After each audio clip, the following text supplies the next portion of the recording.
Yo no le voy a robar nada de protagonismo, parece que estoy aquí para robar protagonismo a los ponentes, pero solo quería decir a todos los que nos habéis pedido 200 millones de veces a Team Schafer, aquí tenéis a Team Schafer.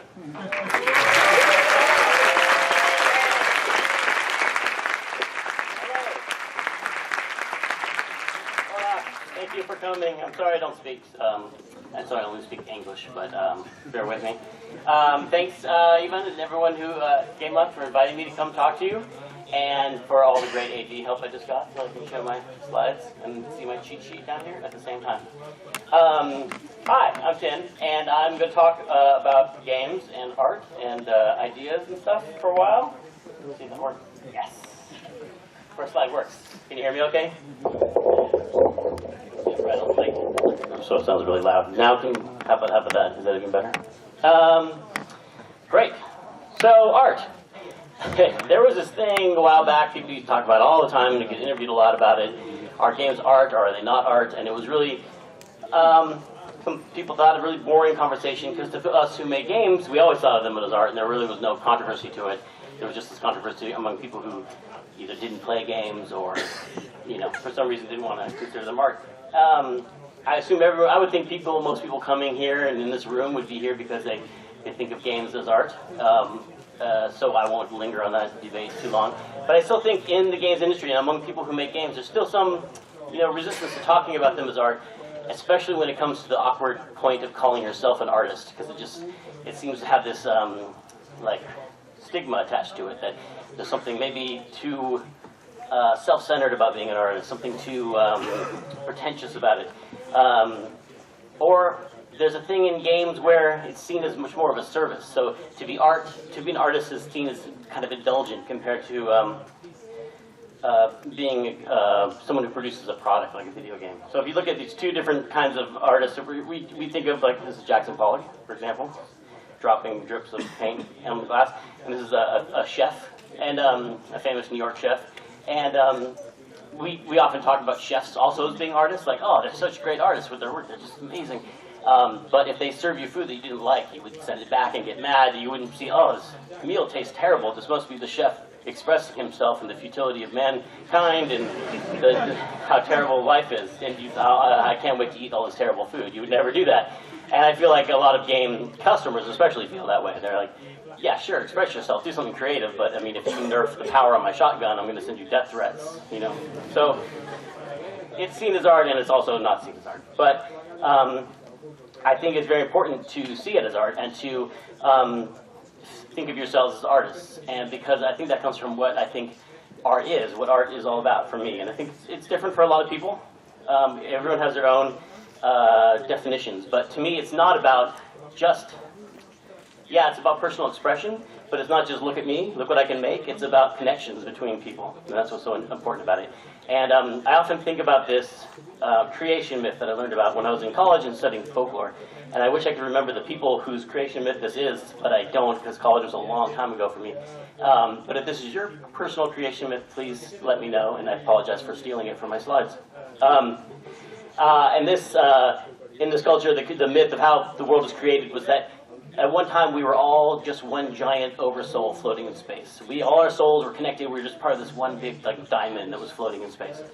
And we were all together. And then one day, God or gravity or something took the diamond and cast it down to the ground and shattered it in a million pieces. The diamond was shattered and cast into the ground, where it just got covered up in mud and dirt, and mud formed around all the diamonds, and then eventually these mud-covered diamonds formed into humanity.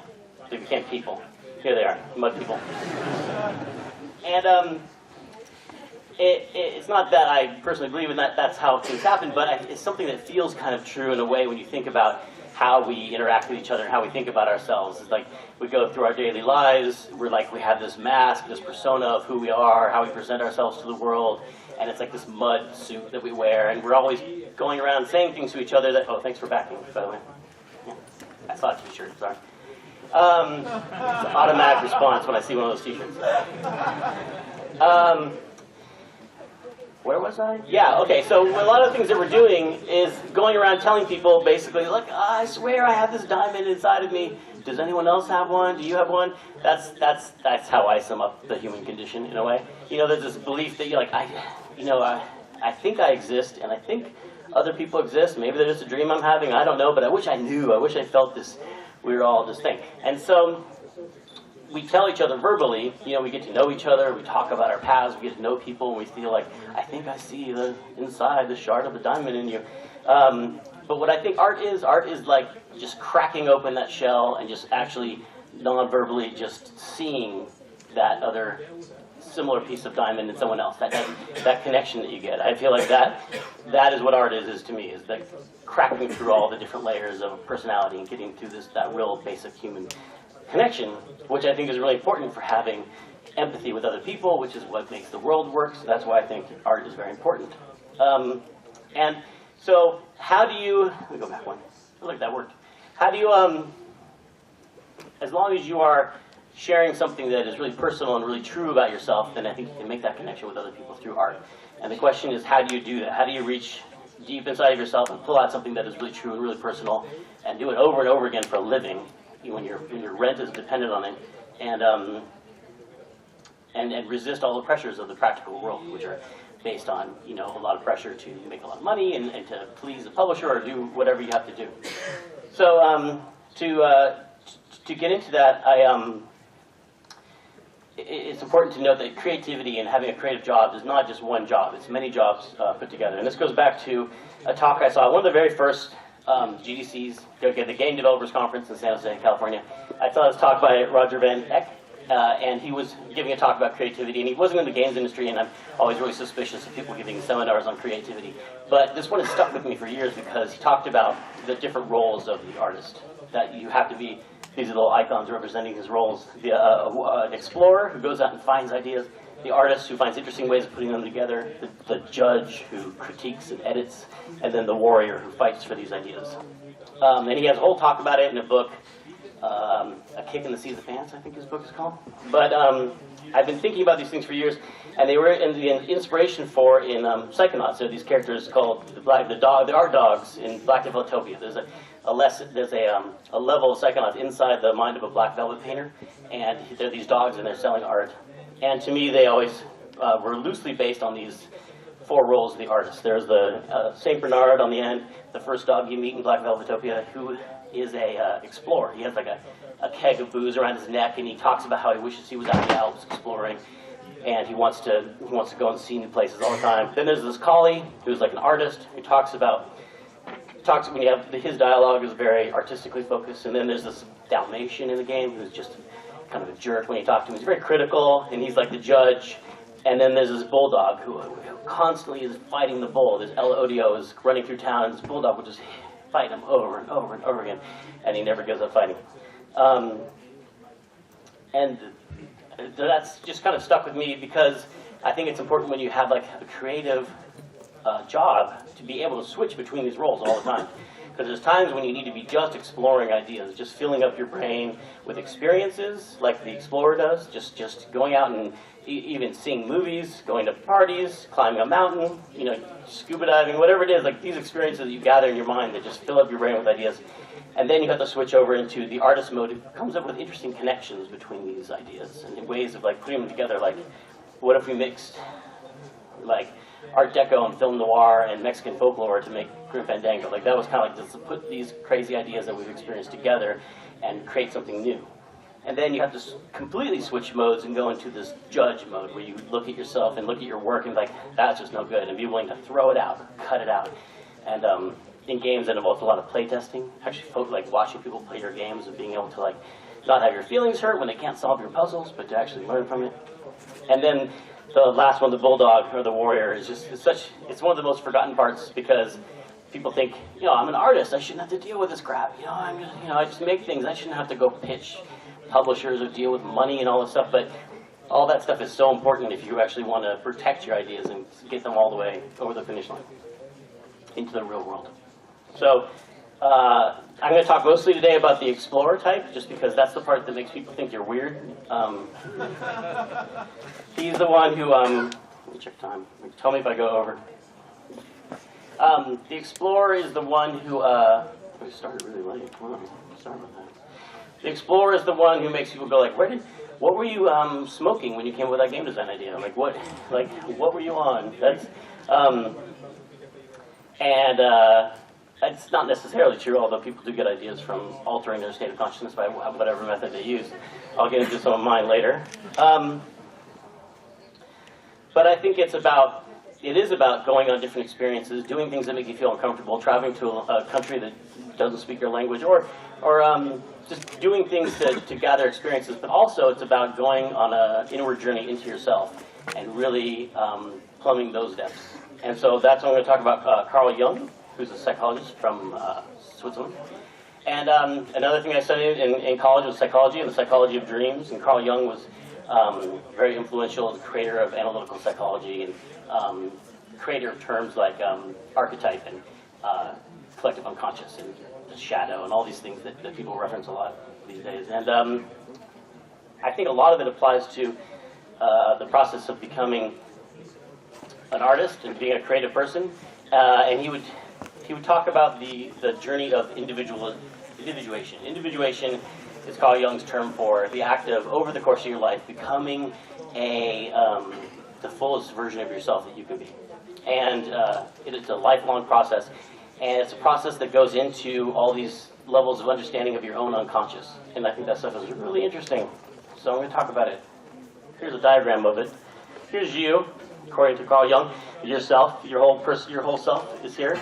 And you can see the outer level is your consciousness. That's the part of yourself that you're aware of and you're thinking. And you might think, oh, I had an idea because I put these two things together. And that's the part you're aware of, you're conscious of. Then the next inner level is your unconscious, the things that come to you. You don't really understand necessarily where they came from, but they're definitely part of your unique personal experience. You know, maybe something that happened to you as a child created this element in your unconscious mind that affects who you are as a person and what kind of creative ideas you have as an artist. But then the inner layer is what he called the collective unconscious. And the collective unconscious is, what Jung believed was because our brains are all, on a certain level, genetic level, mostly identical. You know, we came from the same ancestors, therefore there's a physiological part of our brains that are all the same, and that would have a psychological effect too. There'd be certain parts of our psychology that have the same roots. Not necessarily, we don't all think the same, but there are these roots to certain really important parts of our psyche that come from this, what he called the collective unconscious, the shared psychology among all people. And the A's and the C's, the A's are one of his big things, which are archetypes. And these are these essential elements of your collective unconscious that everybody has, these ideas that bubble up into your personal unconscious and into your consciousness as you individuate, as you progress as a person. And they are things like really important things, like the idea of motherhood or fatherhood or growing up and the devil, like all these different things that he feels like everyone has in their brain. But by the time they process themselves out of your unconscious into your conscious mind, they become your own. You make your own version of your archetypical, shadow, so it's an individual element. That's where a lot of creative ideas come from. They come from these things that kind of bubble up into your consciousness, and they're very unique to you. But if you can really tap into them, someone else might see in them. They might recognize, oh, that feels true to me too, because deep in my mind I have these same archetypes that led to that same creative thing that you created. And that's why people will talk about using Jungian archetypes in your creative work, especially in screenplays. They talk about it a lot, because if you can tap into these things in the collective unconscious, the idea is that lots of people will relate to the work that you're doing, and it will feel really resonant and really deep. And the collective unconscious is also really a cool way to get around in psychonauts. Connects all the brains together. This is the front level in psychonauts. It connects all the mental worlds that you go to in the game are connected through this collective unconscious. And that's RAS. So you see, this is just some examples of different archetypes that people talk about a lot: the hero, the jester, the wise old man. And these, I hesitate even showing a list of them because there really isn't a finite list of archetypes, but they're different for every person. And once you start actually naming them and describing them, they aren't archetypes anymore because they've left the unconscious mind. They become these things that we talk about that can become stereotypes. Like, oh, like every story always has this character. And that runs the risk of getting into, I think, using them incorrectly, which is it works in Star Wars disease. Like people, there's a book by Joseph Campbell, Hero with House of Faces, and it was very influential on George Lucas, and he talks about that, how this Joseph Campbell book, which was inspired a lot by the Carl Jung stuff I was talking about, led him to inspire the script for Star Wars. And because Star Wars was so successful, a lot of people, when they teach screenwriting courses, just say, oh, you should do this, you should follow this formula that George did. You should put an Obi-Wan type character in your screenplay. You should add all these elements that Star Wars had. But that's not really what it's all about. It's not about just grabbing these kind of surface level things of the hero's journey, which is often spoke of in Joseph Campbell books. This is the hero's journey where I think it just runs the risk of everyone. The thought is that in his study of all these different myths, he saw these patterns, Joseph Campbell, and so they could be part of every story. And I think it can become kind of formulaic. Like you can just feel like every story's got to follow these same patterns, when really it should be a much more individual process, much more back to this chart about when these common archetypes bubble up into your mind, they become something unique to you.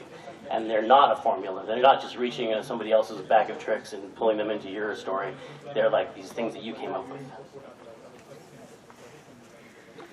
And so I'm going to talk about how do you do that? How do you reach into that weird collective caveman mind and pull out creative ideas for your game that you're working on? And something that Carl Jung talked about a lot was the importance of keeping a dream diary. Here's my dream diary. I keep by my bed. It has a picture of from The Hobbit on it for some reason. But and this is something that I started in college, but is really a really fun thing to do, and it really really kind of teaches you a lot about yourself. And it starts off. This is often like your first note you'll have in your dream diary. No dreams last night, because everyone thinks like, oh, I don't have any dreams. Like if I asked you all to remember the dream you had last night, most people would be, I don't think I had any dreams last night. But when you leave this dream diary right next to your bed, and you write every morning, and pretty soon, after like the third or fourth day, you have like these tons of dreams. Your whole notebook is full all the time of dreams. And it's like,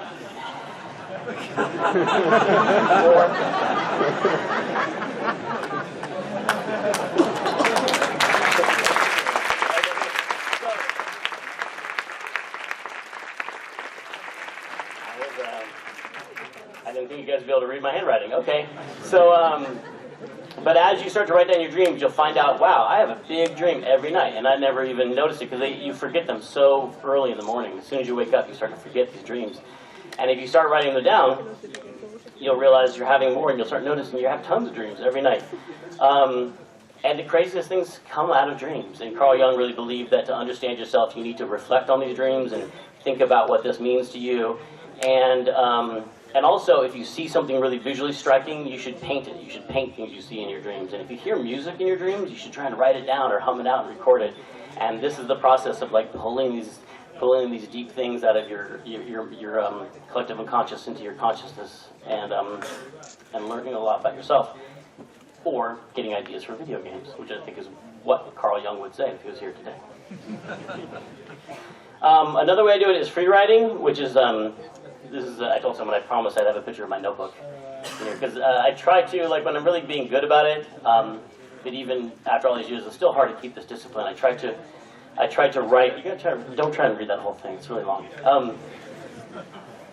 If I'm really good, I'll get into work and I'll lock my door, and for at least an hour, I'll try to just write in a notebook. Sometimes even just 5 minutes is really helpful, but the idea is not to sit there and think about what you're going to write, but to write constantly, and your hand has to keep moving on the page. That's the main rule. Even if you're just writing the same word over and over again, like, I don't know what to write, you just have to do that, and that's the rule. But eventually you start to write stuff, you'll find. And the weird thing is you'll start to have ideas as you're writing, because it plays a trick on your brain. It takes you out of the judge mode of your four artist, parts of your artist rolls, it turns off the judge completely because you have to keep writing. There's no chance to edit anything, so you just have to write, and put you in this kind of verbal state where I feel like even when I'm totally stuck and I have intense writer's block and I don't know what to do, if I just start writing, even though the writing is bad, it starts this big, huge wheel turning my brain. It just starts to move, and then pretty soon I have enough momentum to actually get my job done. And it's important. It's an important thing. And I've gone to work and felt like, oh, I stayed up too late last night. I'm really sleepy. I'm not going to get any work done. And I started free writing, and I designed like entire games. Just when not every morning for sure, but like every once in a while, that just happens. And so it's this real, I feel like almost magical thing. It's this weird trick. And it's like an altered state of consciousness, and that's what I was getting at before. Some people do talk about like, oh, before I design a game, I go out and take peyote in the desert, or and that's another way to do it, I suppose. This is cheaper and less embarrassing. But there's other ways people. So for some people, it's going for a jog. For some people, it's playing music. Like everyone has this different way of kind of going into an altered state of consciousness. Some people just taking a shower. Walking around the block, you enter this different mode where all of a sudden you're solving problems and you didn't realize you didn't think you had the answers in your head, but you did.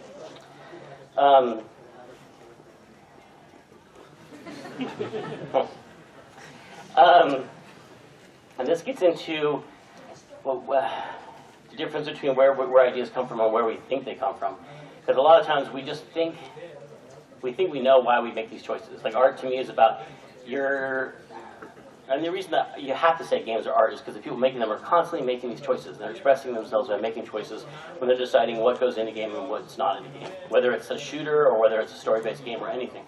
So, and if you ask the people, what did this game mean or why did you make this choice, they'll tell you, like, well, I think this was, I was making a commentary about nuclear war or something like that. And that's why they think they made those choices. But I feel that you can't really trust the artist to tell you what a piece of art means. You're supposed to trust the art, not the artist. And that's what it meant to them, and that was their intention. But they don't entirely know why they make these choices that they do. And a really simple example of that is, it's really dumb, but I was telling this friend of mine about when I was in the 4th grade. There was this bully who used to pick on me and my friend, and he called my friend elevator ears, and he'd pull on his ears, and he knocked over. We were out collecting pollywogs one day, and he kicked over my bucket of pollywogs. So sad. And I always remember because he had this funny name. His name was Bob Berger. And the guy's like, his name was Bobby? And I was like, yeah, what? I mean, Bobby, like Bobby Zilch in Psychonauts? And I was like, what? And he, yeah, the bully in Psychonauts is named Bobby. And I was like, huh? What? I didn't, huh? Like, I had completely, without any intention on my own part, named the bully in Psychonauts after this guy who had picked on me in the 4th grade without even thinking about it. And I'm sure that doesn't sound that weird, but that's just, to me, makes you realize that, like, you say you know why you make these decisions, but you don't really know all the time why you make these decisions. Maybe you made an enemy in your game red and yellow striped because you just think those are aggressive-looking colors, but really maybe it was because a dog with a red and yellow striped collar bit you as a kid, or maybe in our collective unconscious we are all these animals who were eaten by a giant red and yellow spider at one point. We don't know. You don't entirely know where ideas come from.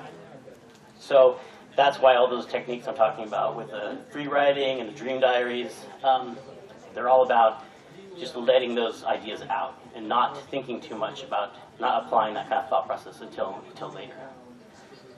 And then being able to defend them. It's really hard to defend an idea when you don't really know where it came from, but that's part of the trick. So most of my talk is about the explorer. I'm going to talk about the other parts a little bit too. And then we're going to have QA, right? Where do you go? How much Q&A? Sorry, Q&A. Right?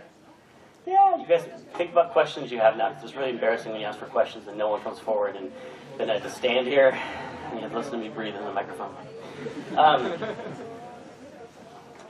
So I was talking a little bit about the artist. I'll just touch on the other ones lightly, which is the artist is all about, okay, now you've got a bunch of crazy ideas. You've written down this story about the giant spider. You collected all this stuff. And the artist actually kind of fits them together and sees which ones kind of sing when you put them together. Like I brought the example of Grim Fandango.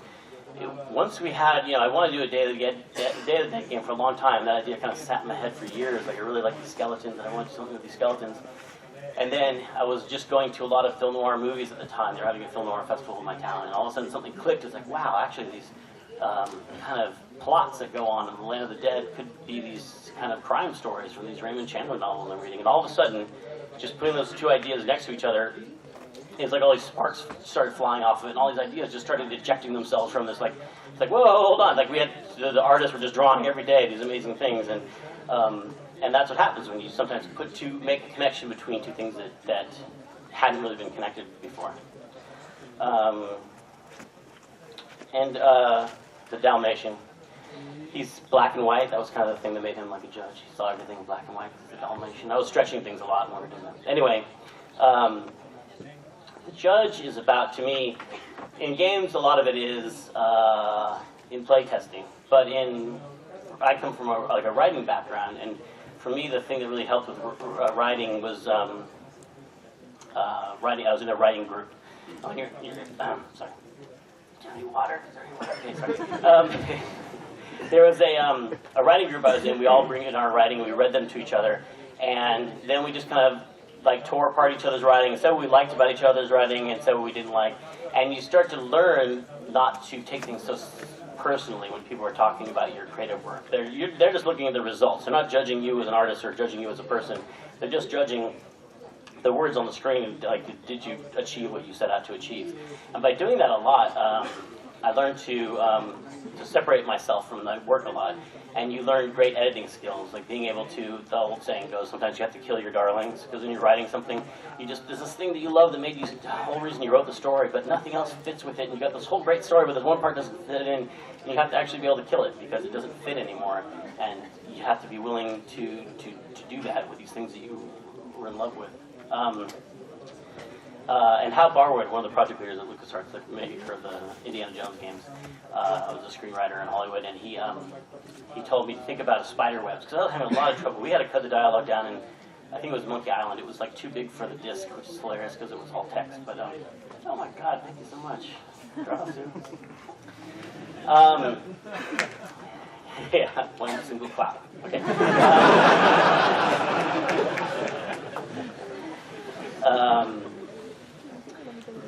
Oh yeah, I was having trouble. We were trying to cut down dialogue. I was like, I wrote the scene to be like 8 lines long. 8 lines, that's no big deal. But when you watch people play testing the game, every time Monkey Island there was a cut scene that was more than 3 lines of dialogue, people would start to like tap their fingers on the mouse. So when can I play the game again? What do I have to? So we'd try and cut things down. It was really hard. Oh, now how silky smooth I am. He said, think about a spider web. Like a spider web hanging there. Sometimes if you need to cut threads out of it. If you cut the right threads, the spider web doesn't fall apart. In fact, it gets more tight. It gets tighter because the other threads around it are now carrying more weight. And now the thing is stronger, and you can actually make it more sturdy. And that's the way that I learned to think about writing, is that, yeah, sometimes less is more, and you can take out something that you were in love with, but it actually makes all the things around it stronger because they now have to carry the story. And so learning to edit, learning to critique your own work is so important. And we have this thing called the mandatory hour of fun at Double Fine. We started very early on when we realized that we were making Psychonauts, and a lot of people hadn't played our game. People who worked at the company hadn't played it. Some of the artists were just doing the art, and they're like, I don't really know how it fits into the game because I'm not playing it. So we said every Friday we have to stop, and the whole company has to stop working, and everyone plays the game for an hour. It's a mandatory hour of fun. And then we would meet afterwards and talk about the game. Like, what did you guys see? What did you guys think about it? And someone was like, oh, I totally understand why this jump animation has to have no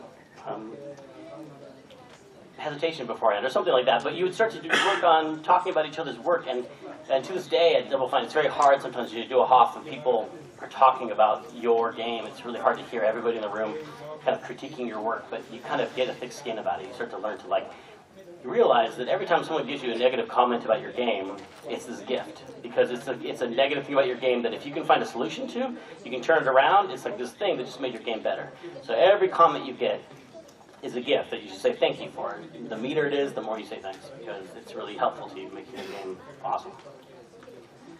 And then finally the bulldog, the warrior. It is a lot of practical things.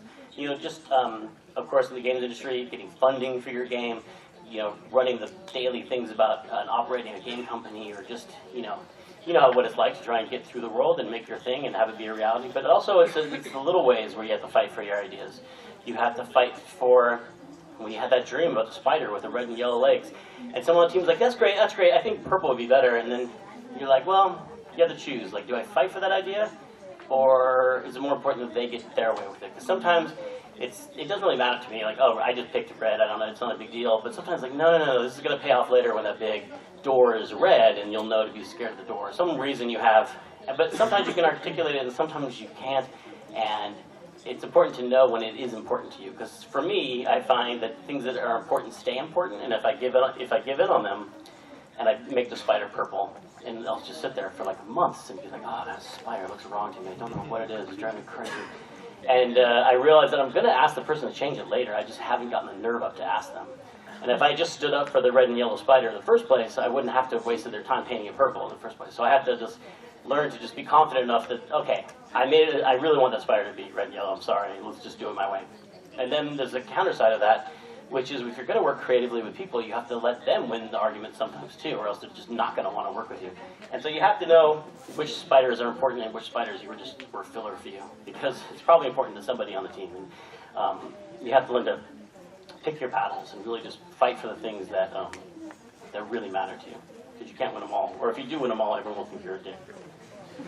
Sorry. Oh, it's a big picture of me. You're at a lecture, watching me talk to you, and a picture of me talking to other people. But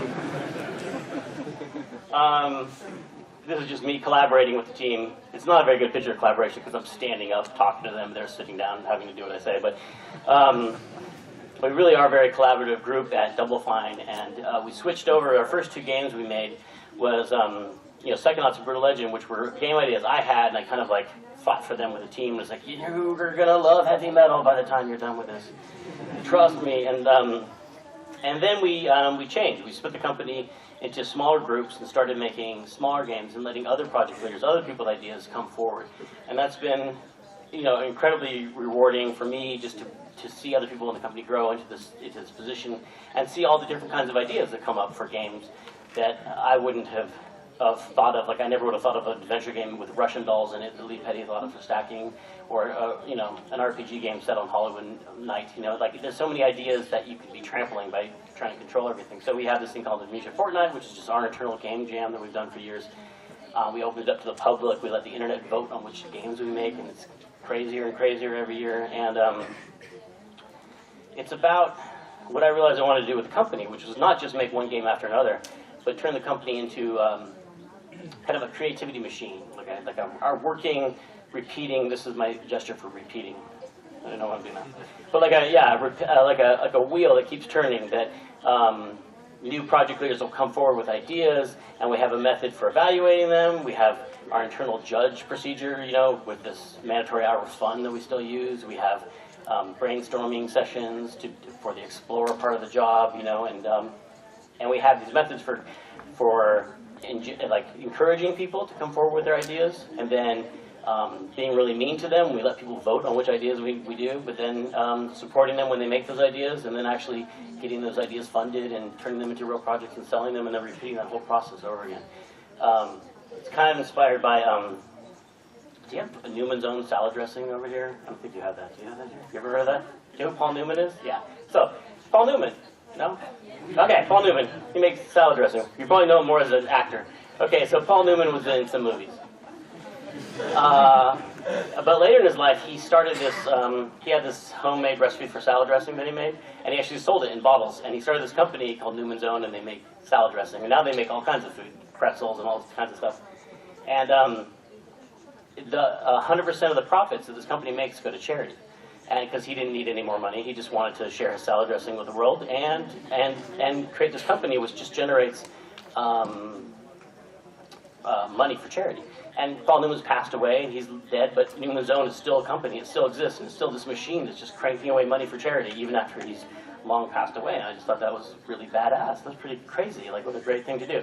And so setting up, not that I'm planning to die anytime soon, but that Double Fine would be this, not just about my ideas, but the ideas of a group where creativity is kind of supported and protected and engendered and a whole bunch of other words, and can keep going on its own power. Well, I'm here in Barcelona. There's a machine running in San Francisco emitting games, which is nice. But it took a lot of that knowledge about how to like work creatively with people over the years to get it right.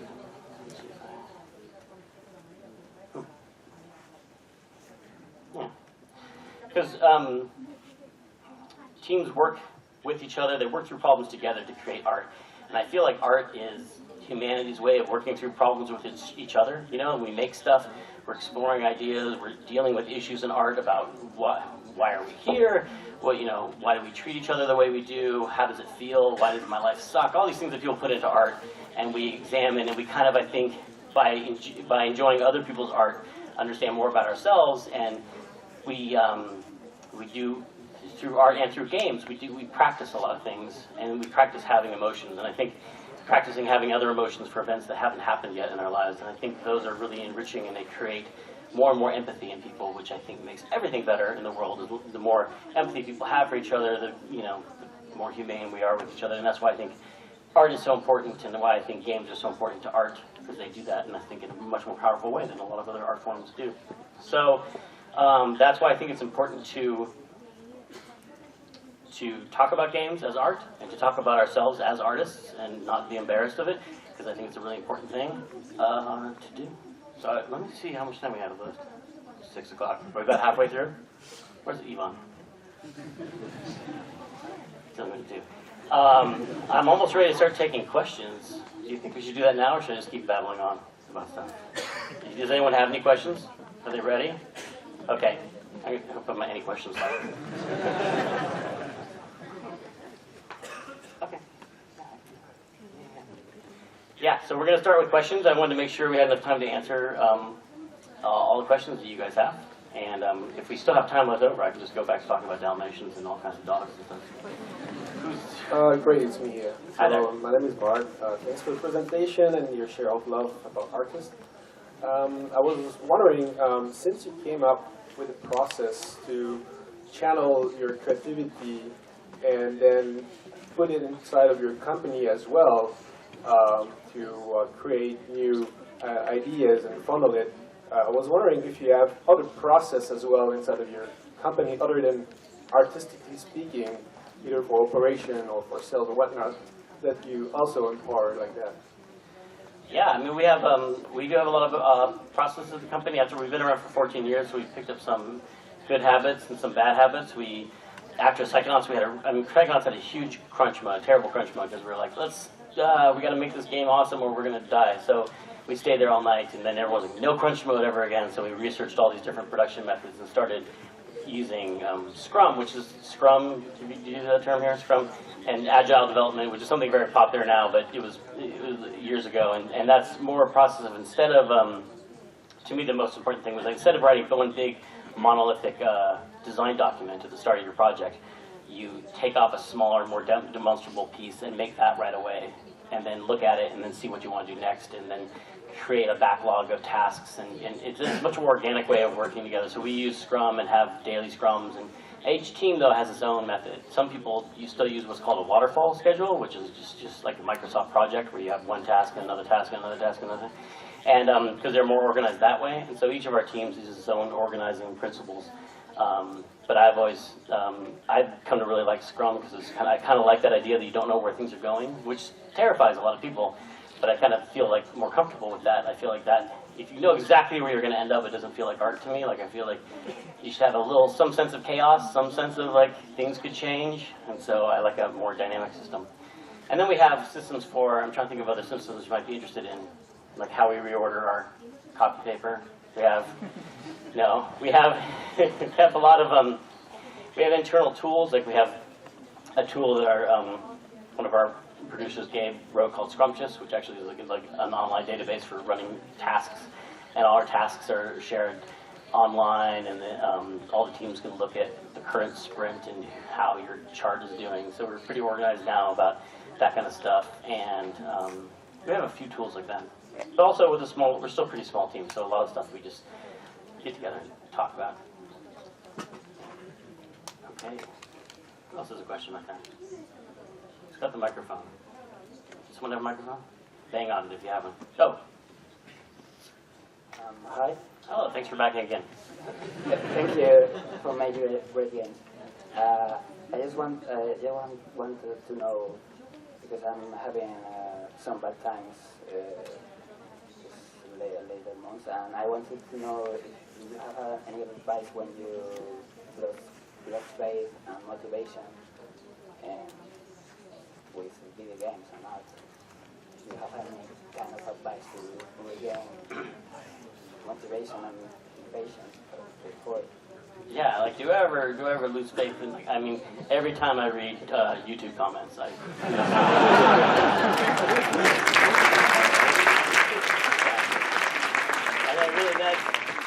and that's the real thing. When I first started out, we didn't really have much of an internet at all, and so you'd make a game and you'd see a magazine review about it, and that was all that you really had. And now, the second you make a game, you just get this hot blast of opinions from the internet, and you'll get 20 nice comments, which really are nice, but then there's this one negative one. You're stupid, go home. And just be lying in bed at night thinking about, oh, that one person really hates me. No matter how many nice comments you read that day. And sometimes just one person will make a comment on our forums at our office, and I'll be like, I quit, I give it the whole thing, I just don't want to make games anymore. And it's not like, oh, poor me, so much as, you know, when you're making stuff, it's like Kurt Vonnegut, the writer, talked about how it's impossible to think about the entire world as your audience when you're writing a book. He does just to pick one person, like he picked his wife and just wrote all his books for her. But try to think about one person. Sometimes I do that when I'm giving a talk, because it's too hard to imagine talking to a whole bunch of people. I'll think about it. I wonder just this one person, what they think of it. That helps you get through it. And that's great when you think about your most dedicated fan who loves your stuff. It's really fun to make stuff for that person. But when you think about that one person who made that one nasty comment, you're like, I don't want to make games for that guy anymore. I'm just, so. But there's other times, just because I'm so incredibly old, been around for a long time, you do get tired sometimes, and different things have helped out. And for me, it sounds really obvious, but one of them is just playing games. Like you realize when you're working really hard, it's really easy to put off playing games, like especially when you're in crunch mode, you have no time. If you have your family, you need your time and your work. If the first thing you go is like, oh, I don't have time to sit around and play video games, and you kind of forget why you like video games, and it feeds into a lot of this reason why you don't want to make them anymore sometimes. And I found myself, if I just, get inspired by some new game that came out and I'll start playing it, I'll start to have all these ideas about games again. Not just like imitating the game, but just like I have this other game for this other idea for another game I want to make just because I'm having so much fun playing this game. So really just being good about not forgetting to play games, like every day, a lot of games. And once I was really burnt out after Brutal Legend. It was a really hard game to make, and I was actually in Barcelona at a previous games conference. I was in the hotel. I was going to give a speech like this. I was getting ready for the hotel, and I got the call that from our publisher saying that Brutal Legend 2 had been canceled. And I was like, oh, I guess after this conference I'm going to go back home and shut down the company or fire a bunch of people, and that's kind of distracting. But that's when we got the idea instead to split the company into the smaller groups and make the Sacking and Costume Quest and all those games. But part of it was I was in Barcelona and I was touring a lot of the Gaudi buildings that you have here in this beautiful city.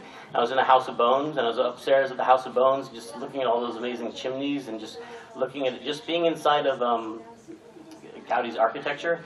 It's like being inside of with the mind of one madman, you're just like, this is amazing. And I found that to be incredibly inspiring. That was the thing that lifted me out of that funk, was just being around all that art. Just seeing an artist, just what it's like when an artist is allowed to go nuts and go, not that he was nuts, but just to go, he got to make his stuff all over town, and the town was into it, and that's amazing. You didn't have to just, beg to make tiny little houses. But I just was inspired by his art. So I feel like experiencing great works of art by other people, whether they're video games or architecture or anything, is what I've always found to be most inspiring. And then trying to really focus on the people I'm making the games for, and not focusing on the really negative elements, because the internet collects all of them. The internet collects every single thing, and it collects the worst of humanity. And if you just focus on that, it'll just make you want to quit every single day. And so it's really learning to figure out who you're making your games for and who you have to pay attention to and who you don't have to pay attention to. That also helps a lot. Yeah, I hope that helps. Yeah. All right, who else has a microphone? She's handing it to Hello. Hello, team. Thanks for coming here. I didn't bake you, by the way. I'm sorry. You didn't invite me. I didn't bake. I'm sorry. Oh. But I'm enjoying the game anyway. Oh, you can still buy it. It's on the iPad. Did I mention that? I wanted to ask, what were the negative points of your Kickstarter campaign? Because everything looks beautiful from outside, and you get a lot of money, a lot of cash, but it's also probably a lot of job and a lot of things to take care of, and I want you to talk about your Kickstarter campaign for Gamelab. Yeah. I think it's a good question. What were the both positive and negative parts of the Kickstarter campaign? Because of course everyone saw a lot of the positive parts because we made, $3.4 million, and that's a fun thing to do. If you guys ever get the chance to do that, you should do that. Because it's a lot of fun. You have that much money for, and just look at it.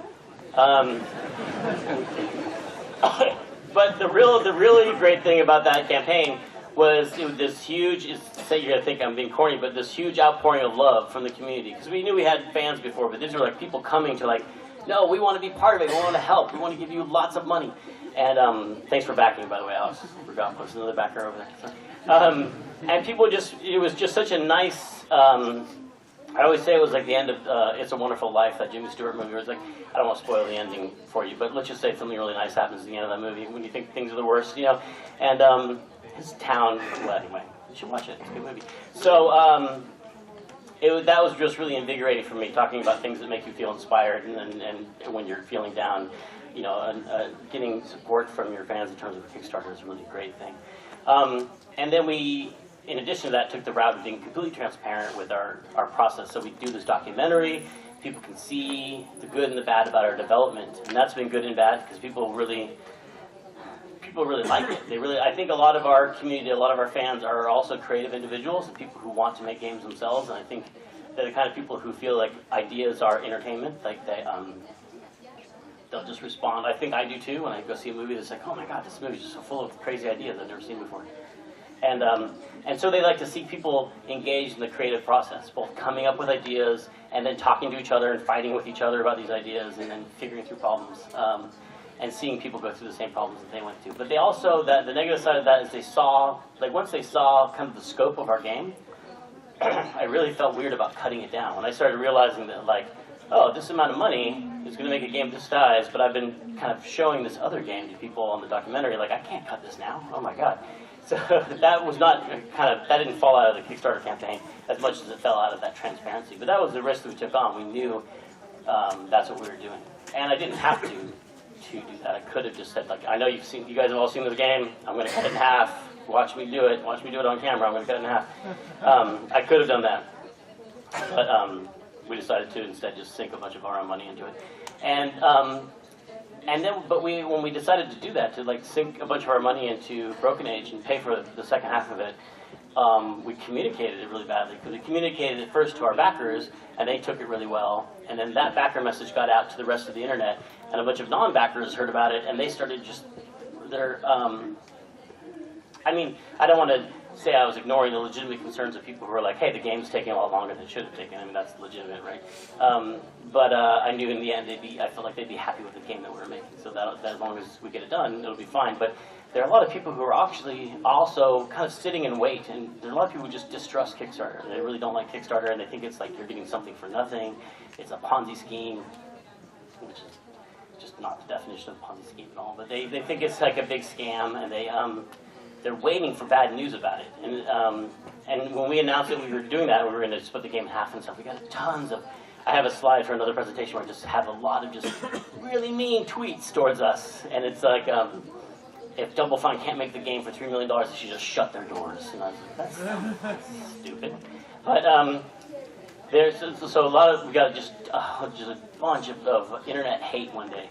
That was, we're like, I guess we should have really thought about this difference between how much our backers know and how much the rest of the world knows, and how we send a message to, it's taken differently in these different groups. So we learned a lot about Everything is new with Kickstarter. Like everything that when we launched the game, when we go over this in the documentary, we tried to have kind of an embargo. If you guys have ever heard of like press embargoes on games, and a lot of people had not heard this term before, and you forget about it because in the industry you use that term so much when you're doing PR because everything is embargoed. Everything you see in games press has been embargoed to a certain date. That's because this reporter could come in Wednesday, but the other guy couldn't come in until Thursday, but you wanted them both to have a fair shot, so you made them embargo their story until Friday. Friday is also the day you're launching the game. That's when you want all the press to come in. Everything is scheduled like that, mostly in games press. But a lot of people heard that term for the first time. They're like, embargo? How dare they?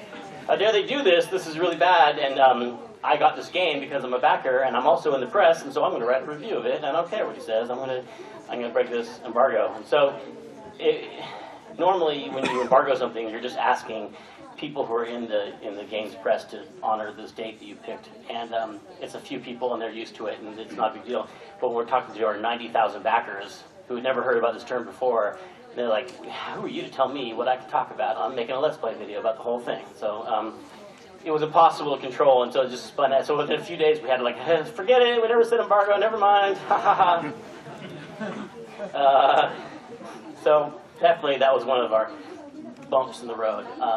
And we try and go over this all in the documentary, but it's overall been massively more positive than negative, but it has been a learning experience. But I feel like this has changed our company forever. I think it's changed the whole industry forever. The way games are funded has a whole new option now, and so I think overall it's been much happier than sad. All right, next question. Who has the microphone? Oh, there you are, sir. Hello, hey. Hey, my question is about how do you identify when idea is a great? You have to fight for it. When you defend the yellow spider instead the purple. It's a red and yellow striped spider. Sorry. It means a lot to me, man. Sorry. So how do you identify the important ones? Which idea do you want to fight for, and which one you are going to just give up? So how do you make that judgment call about what to fight for and what not to fight for?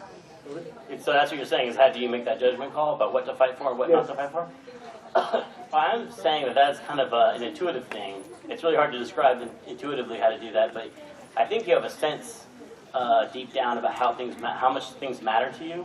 I guess you're talking about how do you objectively know if it's a good idea, but I feel like, to me, it's more, I guess I operate more in terms of these compulsions. You know, I would call them these weird compulsions. Maybe they're archetypes, I don't know, but there's things that like, oh, I really want to make that spider yellow, and you more like you feel it. You feel like I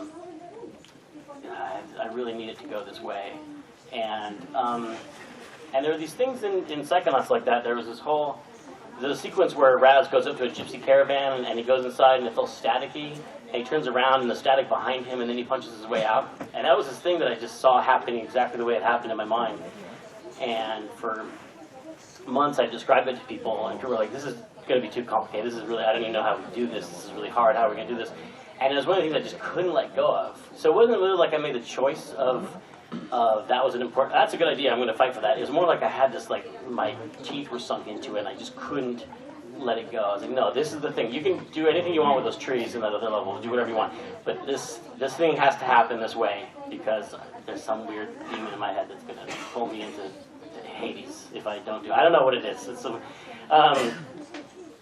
so I feel like it's about listening to your instincts and trusting yourself about that stuff. Because a lot of the times when you, like I was saying, if you give in on these things, it's because it's a social pressure. You feel like, oh, I don't want to make a stink in this meeting about the spiders, and I don't want people to think I'm a prima donna, because I'm asking for things to be exactly my way.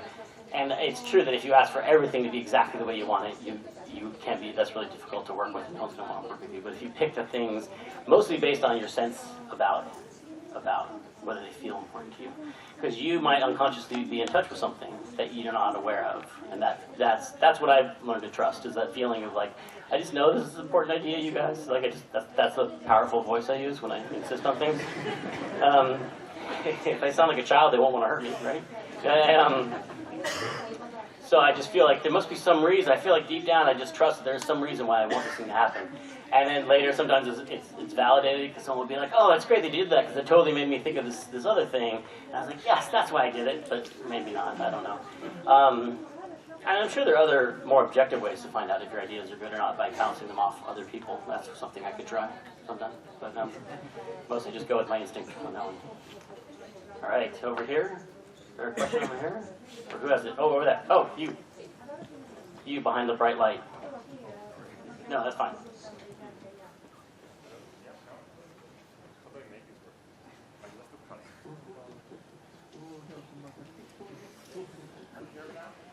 No? Yes? Yeah. Oh, Whoa. okay. Yes. Sorry, excuse me, I'm an engineer. So, yes, so my question is about why you do what you do, like what's in it for you. And this is like from a perspective of someone who is starting here, and you have been there for a while. I played some of your games when I was a kid.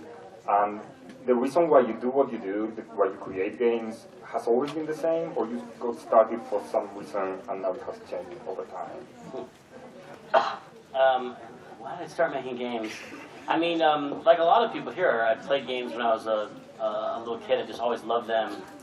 And for me, it was like a special thing. Of all I had, you know, I was a family of 5, and I was the only one who really played video games. And it was like this little private place that I would go into.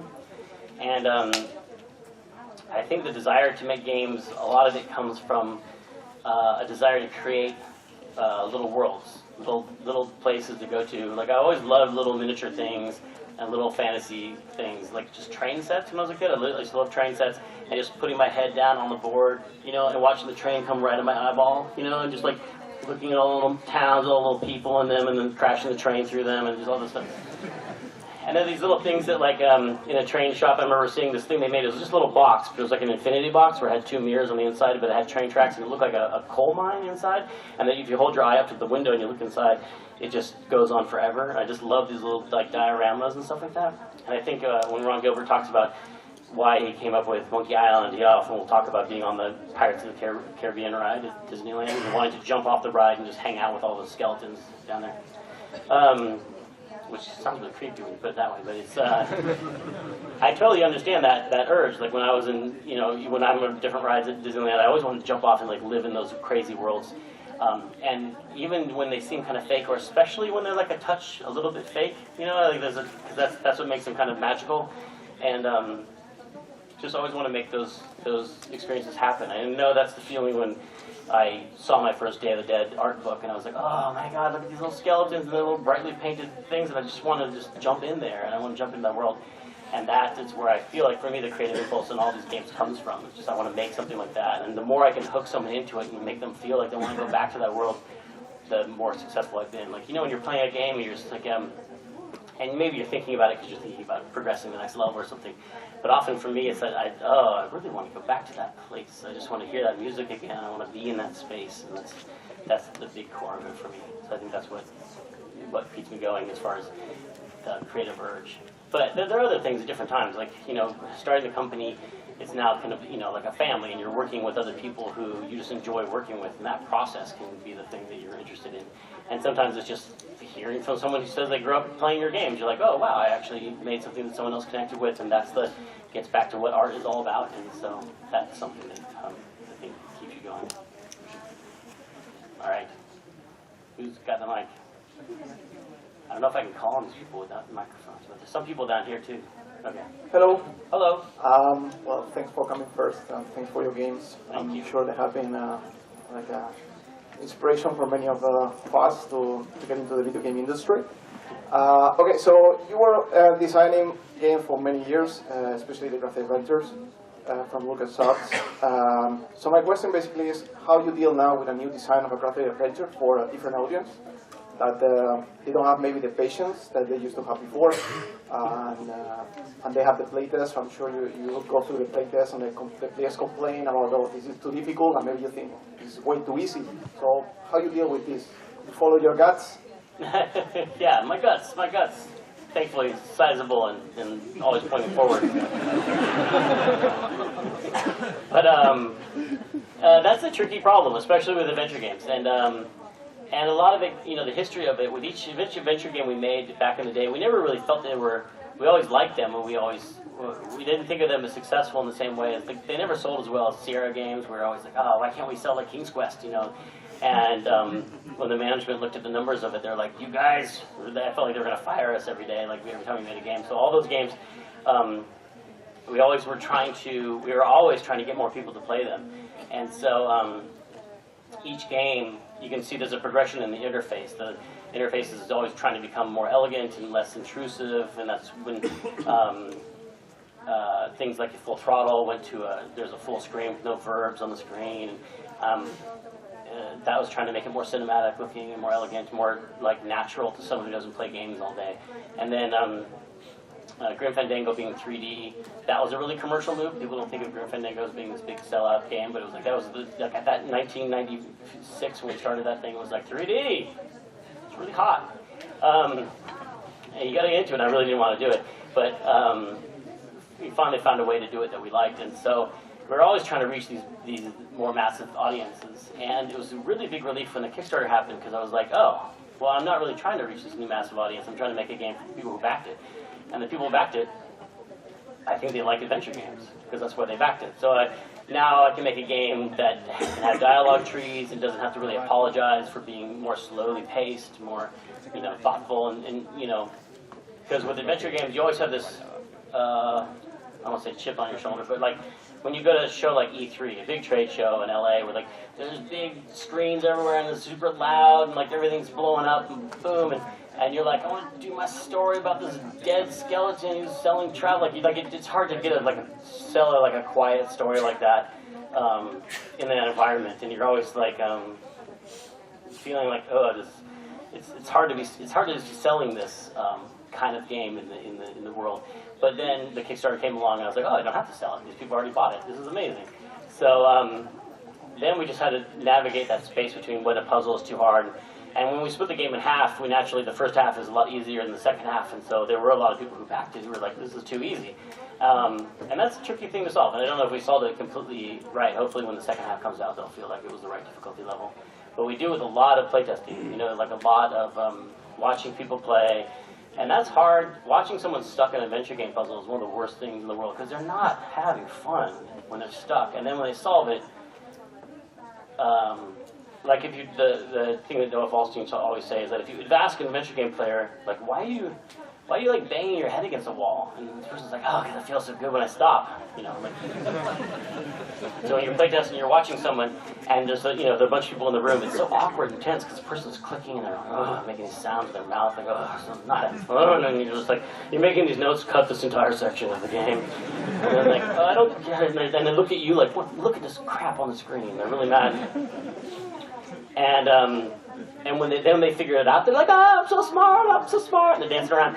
But if they get a hint from you, they're like, oh, I never would have gotten that. So basically they're grumpy. Adventure game players are grumpy all the time.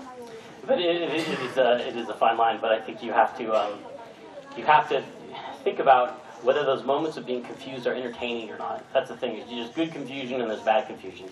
And when I used to do these around the kitchen table at night, my brother often had these weird riddles. That riddle about the guy he's laying face down in the middle of the field with a backpack on. How did he get there? And you can ask yes or no questions, like, did the guy die of starvation or whatever? And you ask until you find out the solution to how he ended up in this field. Anyway, my brother used to do these things a lot, and they're always so fun because he was right there, and I'd ask a question, and the way he would answer, he'd be like, yes, no, and there's something about the way he was kind of winking, like, you almost got it, you should get it. The confusion I had wasn't frustrating, it was really entertaining. I felt like I was right on the edge of solving this amazing mystery, and I could do it if I just went a little farther. And I think a really well-crafted adventure game has that feeling of like, not a complete, like, I don't know where to go, I don't know what to do. It's never like that if it's done right. It's more like, wait a second, this door jiggles in a weird way, and this key is with the thing, and I feel like I should be able to put these things together, but I just haven't figured out how can I do this, and then, woo, the light bulb goes off, and then it's a really pleasant sensation. So pleasant sensations, that's the thing, that's the key. Okay. Do we keep going, Ivan? 6:30. Yes, please, if I can. What? It is going to prevent me from asking my question. Okay, you just tell me when to stop answering questions.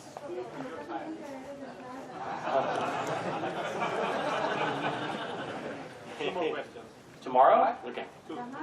Oh, come on. No, we can go longer. Come on. Okay, as long as they're not doing a movie in this room.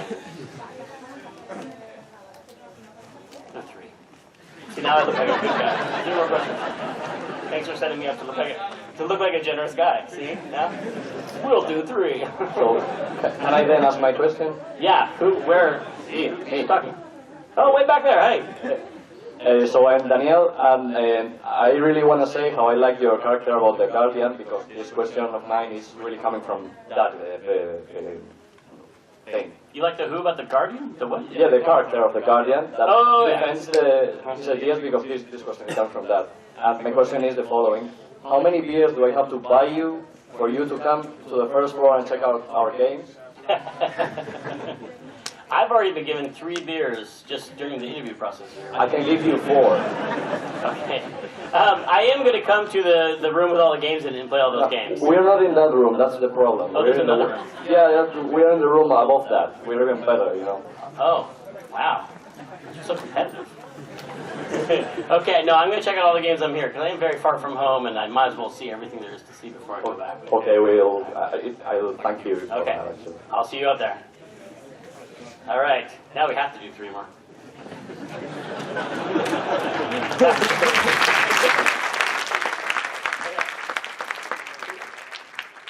There you are. Is that funny? Yes, it is. This is totally a plant. Yeah, totally. Hey, you've been talking about different things during the talk, about intuition on one side, and then commerce on the other side, about business. There is one thing that I sort of wanted to ask you about, that sort of I feel ties into both of those. You feel what? I feel it ties into both of those. What is the role of just experience in all of this, of having been in the industry and learning? Like, what things do you consider really valuable experience that you've gained over the years? Yeah, what things, you just want to point out how old I am. I know. That's really what this is all about. Kinda. Yeah, exactly. Well, experience is, of course, essential, and if you're not my exact age, then you don't know half as much as I. No, let's see, how does experience help? I mean, a lot of things, as far as business goes, you take a lot of things, well, okay, here's, I've learned a lot of different things in business. Yeah, I've learned to be less, I think the word is pugilistic, like I fight less. When I started in the industry, I was very like, I was in LucasArts and I said, management, I'm going to fight you to make this game, and you're a bunch of jerks. And it really didn't have to be that way. I've learned a lot more about how, even though they're management and even though they're at a publisher, they're actually, relatively speaking, human beings, and they probably actually have the same goals that you do, and you can actually just, work like a mature adult. And I was very young when I started in the industry, but like, I just learned to be less confrontational, actually work with people more, and with publishers more, and having better relationships. So that just comes with maturity for me, just learning to like mellow out a little bit and stop going home in a seething rage because someone was wrong at the office or something like that. But I also learned to take things in stride as far as the business. Once your company has just almost gone out of business, like the 8th time or so, you kind of like get a little more mellow about it. You kind of like, oh, I guess we're not going to go out of business this time because we didn't go out of business the other time, and we'll probably be okay, and things will probably be straightened out. Because starting a games company, if you have employees, if you have a bunch of employees just sitting, it's really stressful to think about how you're going to pay them all the time. And Psychonauts got canceled, and we almost went out of business, and then we had, almost went out of business getting Brutal Legend signed, and Brutal Legend got canceled, and we had all these periods where we're down to our last paycheck and stuff. I've learned to just take that a little bit. I mean, first of all, I learned to get better at being farther away from that point where you're almost going out of business, but also to having been through a lot of things before, that I'm not totally panicked about a lot of these situations anymore. So that's mostly on the business side, fighting less and being more calm. And creatively, I just learned, I feel like I've tried to be more and more confident in my ideas, because I think it's hard when you're starting out and you have these weird ideas to think that they're okay. And I tell a story a lot about how that's the thing I learned from Ron Gilbert on Monkey Island, that I was writing dialogue for the villagers in Monkey Island, and I had to distract one of them, and I was like, I couldn't think of anything else. I put in, look behind you, there's a three-headed monkey behind you. And I was like, that is so stupid, because everyone knows monkeys don't have three heads. So, but I'll come back and I'll cut that out later, you know. And then Ron Gilbert would come upstairs and check out our work in the afternoons, and he would laugh or not laugh, and we'd make edits. And then, and he saw that line, and he laughed, and I was like, no, that's temporary, I'm going to take that out, don't worry. He goes, no, we're keeping that, that's good, that's funny. I was like, that's stupid. He goes, no, in fact, we're going to have Steve Purcell draw a three-headed monkey and put it in there. And I was like, you're crazy. And then I learned that it was fine. That it was like, oh, this really ridiculous idea that we had, it's entertaining, and I should really stop censoring myself so much. And there's a lot of things like that. There's a lot of things, as I get older, that I realize these things that I kind of censor before anyone else hears about them. I let a lot more of them go, and I let more of them go forward and have more confidence in them. So I guess I get more trusting of my own instincts as I get older. By the time I'm 70, I'll finally be a normal person. Thanks for asking a question, Ron. Nuclear Throne is awesome.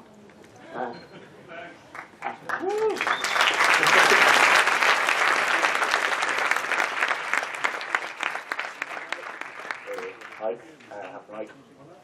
Hi, Jim. Hello there. How are you? I have more like a personal question towards you, and it's regarding technology when it comes to games and how it becomes obsolete. Like, for example, if I wanted to play Fandango, I wouldn't be able to, like buy it inside of my computer right now. Well, I will in a few months when it's released in PS4. But how do you feel as your games, as time goes by, that your games are no longer, available for the people that you made them for? I mean, it's really frustrating, that thing about, people not being able to play Grim Fandango. Is one of the motivations we've had for constantly trying to get those things to come back. And being able to do that with Sony and Disney recently, we're going to bring Grim back and make it available. It's really exciting, because it's like, oh, people can play this again. But there always has been this, it is kind of, those games are out there, and the things that have kept them running, like there are ways to keep Data Tentacle running if you have a copy of it using Scum VM, the virtual machine for Scum, and residualvm.org is a site for running Grim Fandango. And these are just kind of fan-created sites, and it's actually the fans who've been doing the archiving for the games industry all this time, especially in the old days, because we were terrible about archiving our games, and we would just, some people would burn copies of the games on the floppies and bring them home, and now you can't read the floppies anymore, whatever. The archives are just like a shambles all over. Kind of like the same stories you hear now about film preservation. They go into the vaults of Paramount, and some classic film was just rotting on the reel because no one's ever preserved it. And a lot of games are that way, except for the fans who've taken them and preserved them themselves and reverse engineered them and made them run better and fixed bugs in them and kept them going. So I did not expect that when we started making them, that it was going to be that people were going to be smart enough to just take these things apart without any sort of source material. But they have been doing that, so I kind of was feeling like at least it's not all completely lost. But we also, it's not too late. We are going back now and trying to find all the source material we can for Grim. Trying to find as many original sources as we can for everything as we research, kicking off this project. So it's. I think there is hope for all those games not being obsolete because of this kind of group project that the internet, the fans of games can work together and come up with things like Scum VM and stuff to keep running. So, hey, fans. Is that it? Is that it? Okay, everyone, thanks for coming.